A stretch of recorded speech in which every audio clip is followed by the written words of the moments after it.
तो गुज़श्ता जुमा या गुज़श्ता खिताब के लिए जब हम खड़े हुए थे तो उस वक्त हम आपको ये बताए थे कि ख़ानदान रसूल सल्लल्लाहु अलैहि वसल्लम आपके मुकम्मल सेट मैंने सुनाया था। अबू तालिब से लेकर हाशिम से लेकर इसी तरीके से अब्दुल मुत्तलिब से लेकर और जो कबीले बनो हाशिम के अहम शख्सियत थे सबके बारे में मैंने आपको सुनाया। अब यहाँ से एक सफ़र शुरू होता है, वो क्या है? वलादत बसआदत रसूल अकरम सल्लल्लाहु अलैहि वसल्लम की 40 साला ज़िंदगी, यहाँ सब शुरू हो रहा है। अब हम बात करेंगे आपकी पैदाइश से लेकर नबूवत तक, यानी आपकी 40 साला ज़िंदगी जो मक्का वालों के सामने एक मिसाली तौर पर था। अल्लाह ताला ने इस 40 साला ज़िंदगी कसम खा के कहा कि मेरे नबी की ज़िंदगी में एक तुम नबूवत से पहले कोई दाग या धब्बा दिखा दो। अल्लाह ने कसम खा के इस चीज़ का तज़किरा फरमाया है। तो आइए आज से हम शुरू करते हैं यहाँ से कि आपकी 40 साला ज़िंदगी क्या है। सबसे पहली बात यह है कि नबी अल्लाह के रसूल सल्लल्लाहु अलैहि वसल्लम पूरी ज़िंदगी सादगी से गुजार दिए। आपकी सादत सबसे बड़ी है। आप किसी चीज़ के बारे में ज़्यादा हुज्जत या ज़्यादा उलझन इख्तियार नहीं करते थे। जितने में हो जाए, जितने में चल जाए, आप ये तरीक़ा अपनाते थे। आपके एक मिजाज के बारे में एक हदीस सुना कर मैं अपनी बात को आगे बढ़ाऊँगा। हज़रत अनस बिन मालिक रज़ी अल्लाह ताला कहते हैं कि मैं अल्लाह के रसूल सल्लल्लाहु अलैहि वसल्लम को देखा अपनी ज़िंदगी में किसी चीज़ की कसरत नहीं करते थे। आपका मिजाज क्या था?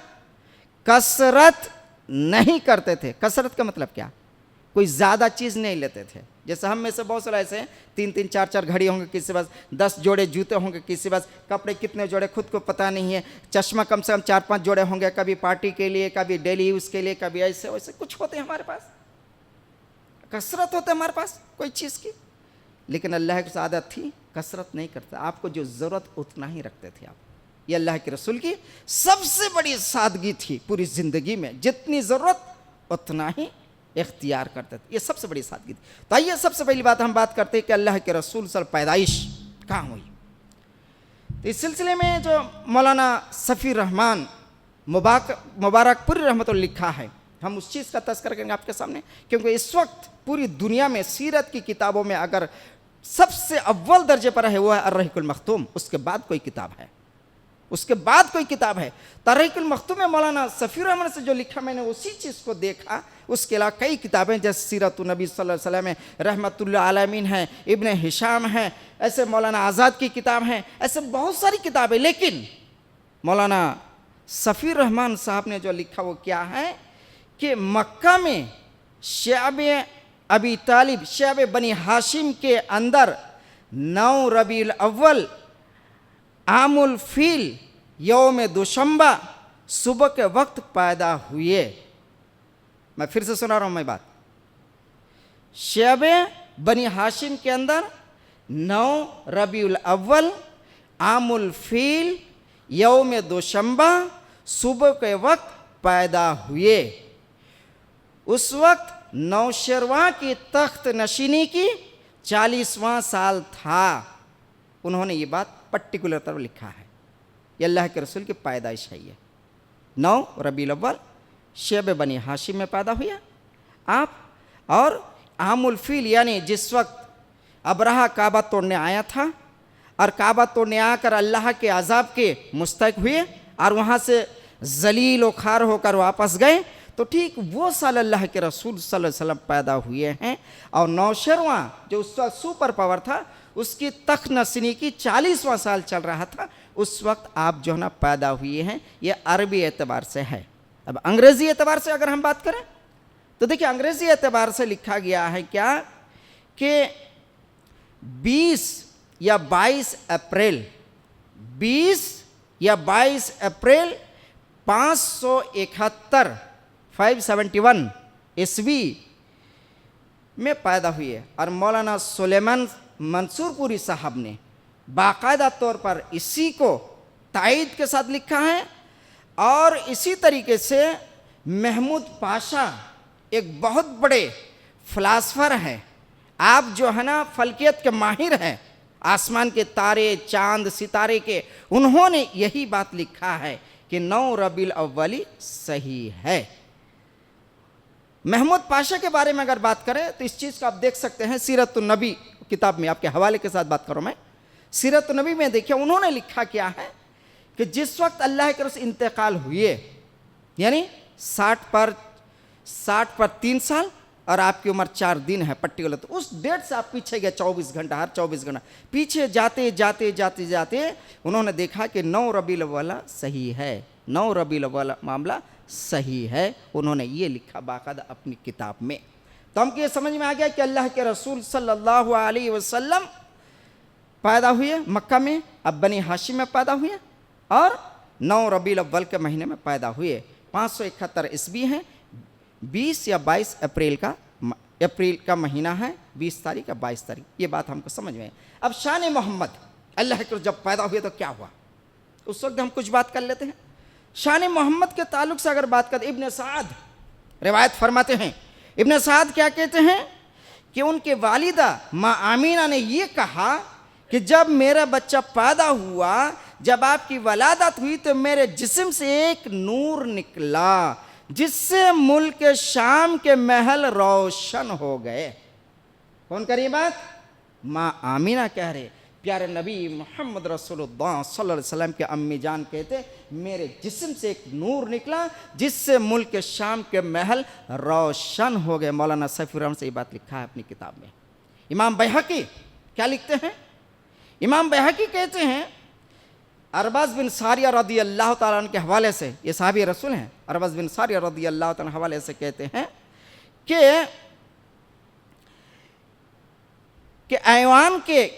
ऐवान किसरा के 14 कंगूरे गिर गए, ऐवान किसरा के 14 कंगूरे गिर गए, मजूस का आतिश कुदा ठंडा हो गया, बुहायरा सादा खुश्क हो गया और उसके गिरजे मुनहदिम हो गए। इमाम बैहकी ने कहा है, लेकिन इमाम गज़ाली ने इन बातों पर एतराज़ किया है। इमाम गज़ाली ने कहा कि ये बात सही तस्लीम नहीं की जा सकती है, ये बात है, उन्होंने कहा ये बात।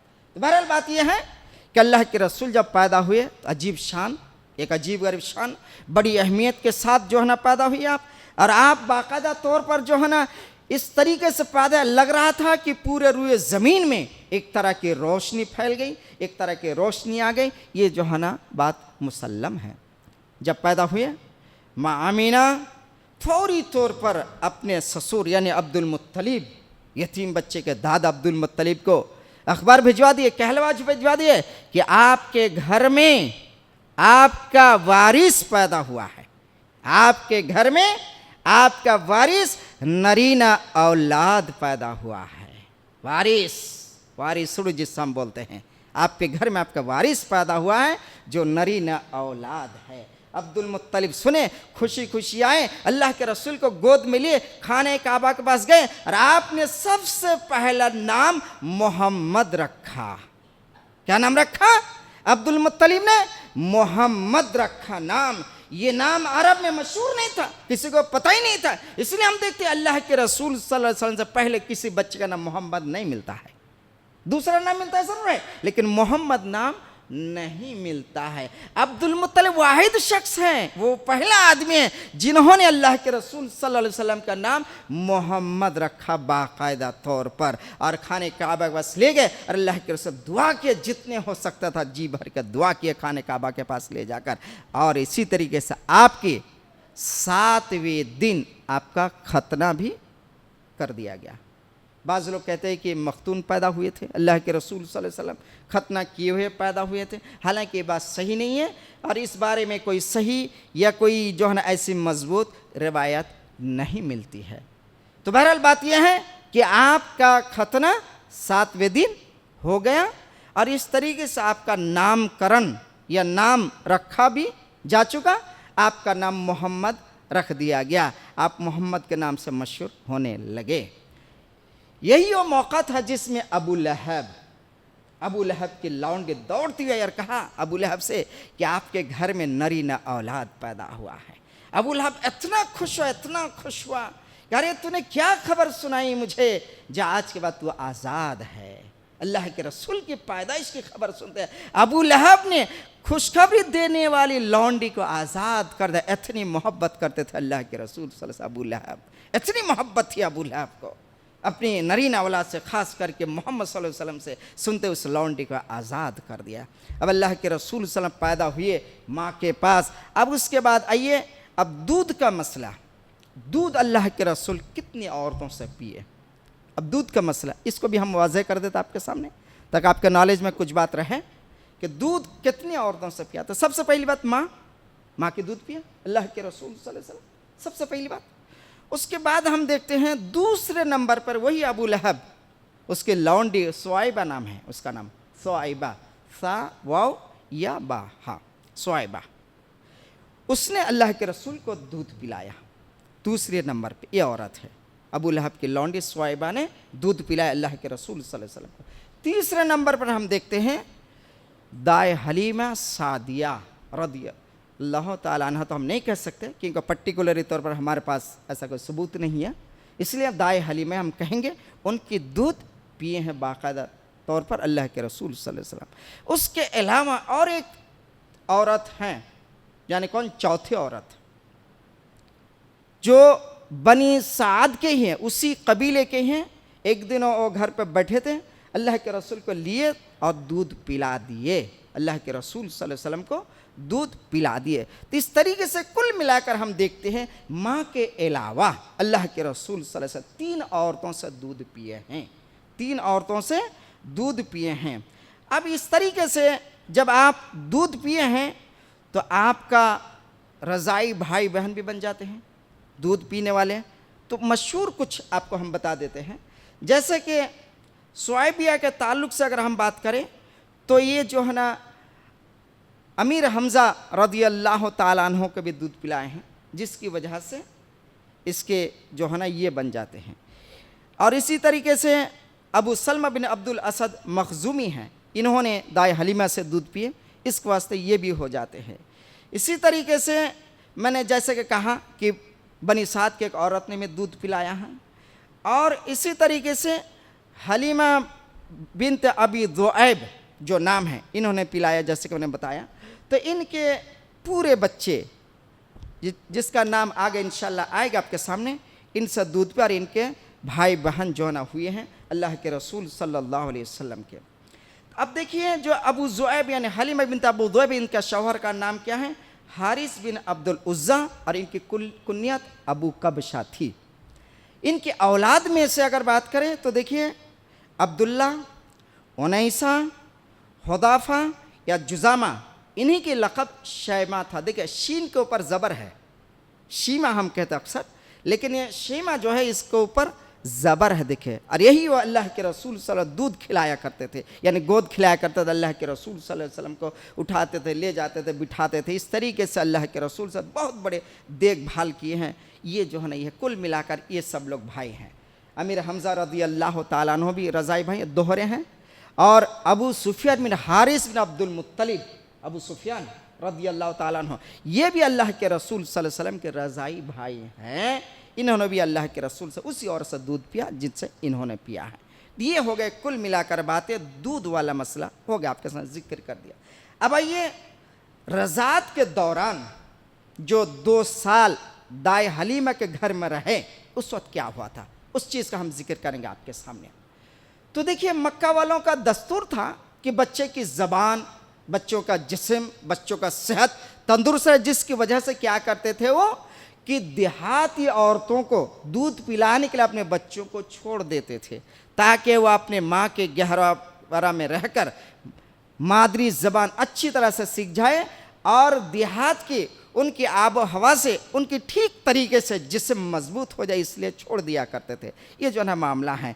तो आइए इस इब्ने इसहाक़ का क्या बयान है। इब्ने इसहाक़ कहते हैं कि दाए हलीमा ने जो बाद में बताया, उनकी ज़बानी हम उनकी तफसील सुनाएंगे। वो कहते हैं कि दाए हलीमा अपने घर से निकले बच्चों की तलाश में मक्का, कि ताकि कोई बच्चा लाएं, उनको दूध पिलाएं, और उनके वालिद से कुछ नेमत, कुछ दादो दहश का जो है ना हम ख्वाहिशमंद होते थे, इसलिए हम अपने घर से निकले। तो दाई हलीमा ये कहते हैं कि हम अपने छोटा सा बच्चा, दूध पीता बच्चा लेकर निकले, सफ़ेद गधी पे सवार हुआ और मेरे साथ एक दूसरी ऊँटनी थी। हम ये निकले, हमारे सहेलिया के साथ निकले, लेकिन बात यह है कि मेरी गधी जो थी दुबले पतले की वजह से, लागोरी कमज़ोरी की वजह से सबसे पीछे हो जाती थी। यहाँ तक काफ़िले वाले तंग आए, कहा कि हलीमा तू जल्दी आ, ये नहीं हो सकता ऐसा लेट चले तो। ये कहकर लोग ताना भी देने, यहाँ तक के जो है ना जैसे तैसे किसी तरह से मक्के पहुँच गए। आखिर दाई हलीमा कहते हैं कि अल्लाह के रसूल सल्लल्लाहु अलैहि वसल्लम ऐसी कोई औरत नहीं थी जिसमें पेश ना किया गया हो, लेकिन जैसे उनको मालूम ये होता था कि यतीम बच्चा है, इनके बाप नहीं है, तो सब बच्चे को वापस कर देते थे और कहते थे कि जब इनका बाप नहीं है तो बेवा माँ और बेसहारा दादा हमको क्या दे सकते हैं भला, ये कह के जो है ना वापस कर देते थे। यहाँ तक कि दाई हलीमा पूरे मक्का में घूम फिर लिए, कहीं कोई बच्चा नहीं मिला। जब हम डेरे वापस आई, अपने शौहर हारिस बिन अब्दुल उज़्ज़ा से कहा कि अजी मेरे तमाम सहेलियाँ बच्चे तो हासिल कर लिए, मैं अकेली हूँ कि मुझे बच्चा नहीं मिला है, मुझे अच्छा नहीं लगता है मैं खाली हाथ जाऊँ और मेरे सहेलियाँ गोद भर के जाएं, इसलिए मेरा दिल ये चाहता है मैं उसी यतीम बच्चा को ले लेती हूँ। हारिस बिन अब्दुल उज़्ज़ा कहते हैं कि तुम्हारी मर्ज़ी, चाहो तो ले लो उस बच्चा को। गए दाई हलीमा और बच्चा को अपने गोद में ले लिए, अपने आगोश में लिए, लेकर अपने डेरे में वापस आ गए। दाई हलीमा कहते हैं कि मैं जैसे उनको गोद में लेकर अपने डेरे पर आई, अपने आगोश में रखा, जितना चाहा सीने दूध से उमंड पड़े और ये बच्चा शकम शेर होकर पिया और इसका भाई भी दूध पी लिया और बच्चे, दोनों बच्चे सो गए। इससे पहले अल्लाह की कसम मेरे सीने में कतरा दूध नहीं होता था और ऊँटनी भी एक कतरा दूध देने के काबिल नहीं हुआ करती थी, लेकिन मेरे सीने ऐसे उमड़ पड़े कि दोनों बच्चे शकम से होकर दूध पिए और आसूदा होकर सो गए। और मेरे शौहर उधर दूध दोहने के लिए गए ऊँटनी के, तो देखा कि ऊँट के थन में दूध लदा हुआ है, बहुत भरा हुआ है, दूध दोहे और लेकर आए, खुद पिए और दाई हलीमा को पिलाए, दोनों पेट भर कर दूध पिए और सो गए। सुबह जब हुई तो हारिस बिन अब्दुल उज़्ज़ा जो दाई हलीमा के शौहर है, उसने कहा कि हलीमा यकीनन तुमने एक बाबरकत रूह को हासिल किया, यकीनन तुमने एक बाबरकत बच्चा को हासिल किया है, इसकी शानी कुछ निराली है, यकीनन तुमने एक बहुत बड़ी चीज़ को हासिल किया है। हलीमा कहते हैं कि वाकई में मैं भी यही महसूस कर रही हूँ, मैं भी यही कह रही हूँ कि यकीनन हमने कोई बाबरकत बच्चा हासिल किया है। अब उसके बाद वापसी की बारी हुई, जब वापस होने लगे हम, तो वापस होते बाद क्या हुआ, वही मेरी सफ़ेद गधी जो लागोर कमज़ोर थी, दुबलेपन की वजह से, कमज़ोरी की वजह से वो आगे नहीं बढ़ सकते थे, चल नहीं सकते ठीक से, मुझे लेकर चलना उसके लिए बहुत मुश्किल होता था। लेकिन अब की बार बड़ी तेज़ रफ्तारी के साथ, बड़े ही जो है ना उजलत के साथ बुराक की तरह आगे बढ़ते चले, यहाँ तक कि पूरे गधी को काट कर आगे निकलने लगे। सब लोगों ने कहा कि हलीमा ये तो तेरी वही गधी है जो इससे पहले जब तू आ रही थी तो सबसे पीछे पीछे हो रही थी, और अब तू आगे निकल कर चल ले, जरा मेहरबानी कर, जरा अपने साथियों पर रहम करो, ऐसे ना क्या करो, यहाँ तक कि इसका मामला तो अलग है, ये कहा। यहाँ तक कि गधी सबसे आगे निकल कर चली गई। दाई हलीमा कहते घर आए हम वापस, घर आने के बाद ऐसे ऐसे मनाजिर देखे, अल्लाह अकबर, जिसका मैं जिक्र नहीं कर सकती। ये कहते हैं कि घर वापस आई, आने के बाद घर में बरकत ही बरकत है। बस क्या था कि वल्लाह रूए ज़मीन में ऐसी कोई जगह नहीं था जिस जगह से हमारे अलावा कहीं कहत ज़्यादा हो, कहीं दूर दूर तक कोई बारिश नाम की चीज़ नहीं, ज़मीन के पूरा खित्ता सूखा हुआ है, यहाँ तक के जानवर बिलबिलाते थे, उनको चारा नहीं मिलता था, जिसकी वजह से दूध का मिलना मुश्किल होता था। लेकिन मेरी बकरियां जब जाती थी बाहर, आसूदा होकर चर कर पेट भर के वापस आती थी और भर भर को दूध दिया करती थी। यहाँ तक कि हम खुशहाल हो गए, हम बड़े आराम के साथ गुजारने लगे।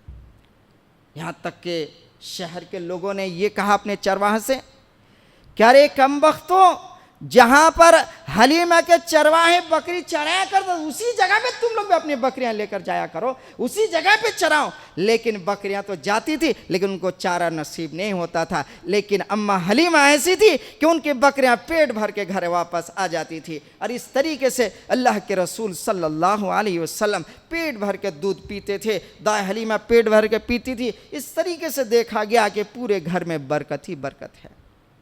देखते देखते 2 साल का वक्त पूरा हो गया। 2 साल का वक्त पूरा हो गया। मुद्दत और आज़ाद इसीलिए 2 साल है इस्लाम में भी। एक बच्चा माँ का दूध 2 साल तक पी सकता है, उसके बाद दूध छुड़ाना चाहिए। तो 2 साल का वक्त पूरा हो गया। अब क्या हुआ? दाई हलीमा कहती हैं कि आम बच्चों के बनिस्बत ये बच्चा बहुत ज़्यादा फरबा, मोटा ताज़ा, घटील और इस तरीके से जवान होता चला जा रहा था। आम बच्चों के हिसाब से लगता था कि ये बच्चा कोई अलग ही किस्म का बच्चा है, ये लगता था उनको। और इस तरीके 2 साल की मुद्दत जो है ना पूरा हो गई। और उस तरीके से जो है ना क्या किए, फिर जो है ना अपने वालिदा के पास वापस बुला लाए। कौन? दाई हलीमा बुला लाए। लेकिन ख्वाहिश ये थी कि बच्चा और 2 साल हमारे घर में रहे तो बहुत अच्छा होगा।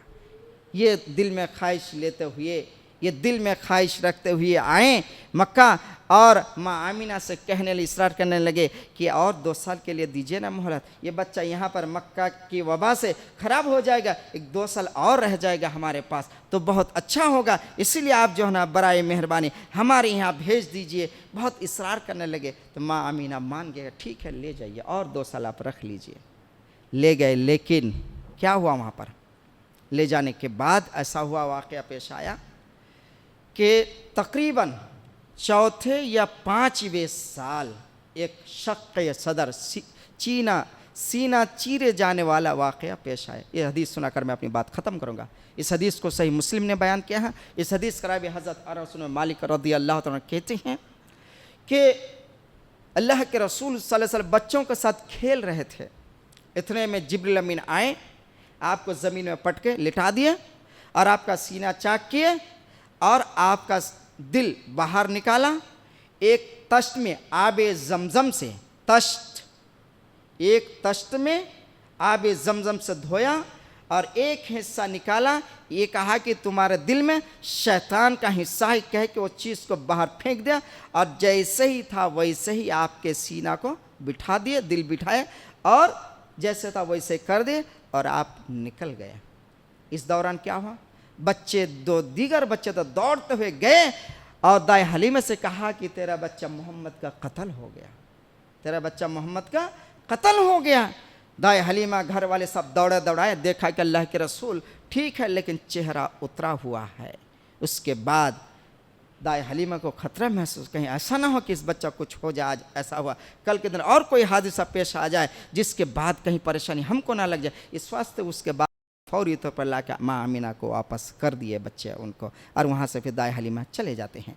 तो देखिए ये है मुख्तसर बात जो शक़ सदर वाला आपको बताया, रज़ात वाला बताया, आपकी पैदाइश के बारे में बताया, शान मोहब्बत का भी ने ज़िक्र किया और नाम मोहम्मद किसने रखा ये भी आपको बताया। लेकिन आखिर में एक बात बता देते हैं, अहमद जो नाम है अल्लाह के रसूल सल्लल्लाहु अलैहि वसल्लम जान ने रखा था। माँ आमिना की तरफ से रखा हुआ नाम अहमद है और दादा की तरफ से रखा हुआ नाम मोहम्मद है। तो ये है अल्लाह के रसूल सल्लल्लाहु अलैहि वसल्लम। मुख्तसर जो है ना एक हिस्सा जो मैंने आपके सुने, आपकी पैदाइश से लेकर रज़ात तक का हिस्सा मैंने सुना। इंशाल्लाह अगले बार जब हम आएँगे इंशाल्लाह मांगे आगोश में, उसके बाद दादा की शफ़क़त में, फिर उसके बाद अबू तालिब की ज़ेर किफ़ालत इंशाल्लाह हम अगले बार जब आएंगे तो आपके सामने रखने की कोशिश करेंगे। अल्लाह ताला से मुसलमानों को हमेशा सीरत नबी सल्लल्लाहु अलैहि वसल्लम से मोहब्बत करने तौफ़ीक़ अता फ़रमा, सीरत नबी पढ़ने की तौफ़ीक़ अता फ़रमा और हमें अपनी अखलाक में सुधार लाने की तौफ़ीक़ अता फ़रमा। अल्लाह के रसूल सल्लल्लाहु अलैहि वसल्लम अखलाक के नक्श कदम पर चलने की तौफ़ीक़ अता फ़रमा। आमीन तक़ब्बल या रब्बल आलमीन। अस्सलामु अलैकुम व रहमतुल्लाहि व बरकातुहू।